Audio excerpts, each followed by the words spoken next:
tata niaga perikanan ialah proses pendistribusian barang berupa ikan atau produk turunannya dari produsen hingga konsumen akhir secara efektif dan efisien.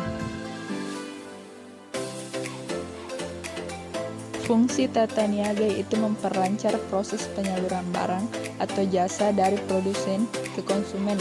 Dengan adanya pasar, produsen dapat berhubungan baik secara langsung maupun tidak langsung untuk menawarkan hasil produksinya kepada konsumen. Peran tata niaga adalah kontribusi dalam perdagangan hasil perikanan berupa bahan makanan yang dipasarkan diserap oleh konsumen akhir secara relatif stabil sepanjang tahun. Sedangkan penawarannya sangat tergantung kepada produksi yang sangat dipengaruhi oleh keadaan iklim. Saluran tata niaga hasil perikanan pada umumnya terdiri atas produsen atau nelayan dan pembudidaya ikan, pedagang perantara sebagai pengumpul wholesaler atau grosir, pedagang eceran, dan konsumen atau industri pengolahan dan konsumen akhir. Saluran pemasaran adalah segala bentuk kegiatan atau usaha yang dilakukan agar barang yang diproduksi dapat mengalir secara langsung ke sektor konsumsi.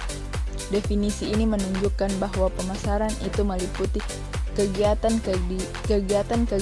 melakukan perdagangan, promosi, penentuan harga, penjualan, dan transportasi.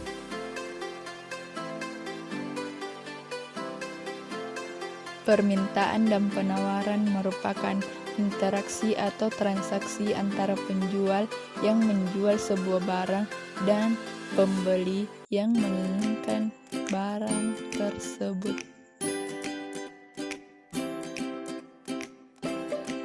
Di sini saya akan mengambil struktur pasar pemasaran ikan mas koki Carassius auratus di kelompok pembudidaya ikan kelapa Ciung, Kecamatan Cimalaka, Kabupaten Sumedang.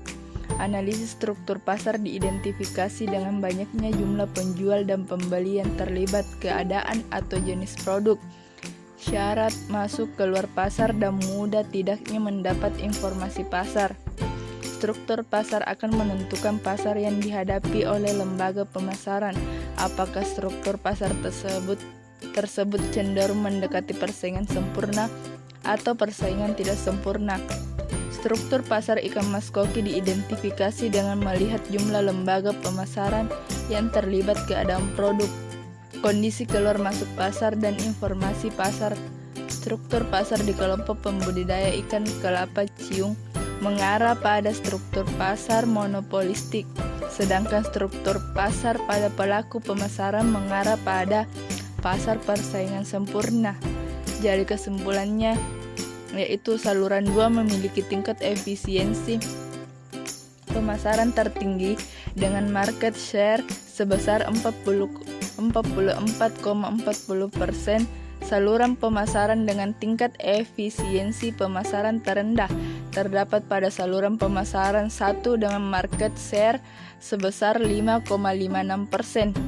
Struktur pasar ikan mas koki di kelompok Ciung pembudidaya ikan kelapa Ciung mengarah pada pasar persaingan sempurna, di mana terdapat banyak penjual dan pembeli produk bersifat homogen dan bebas keluar masuk.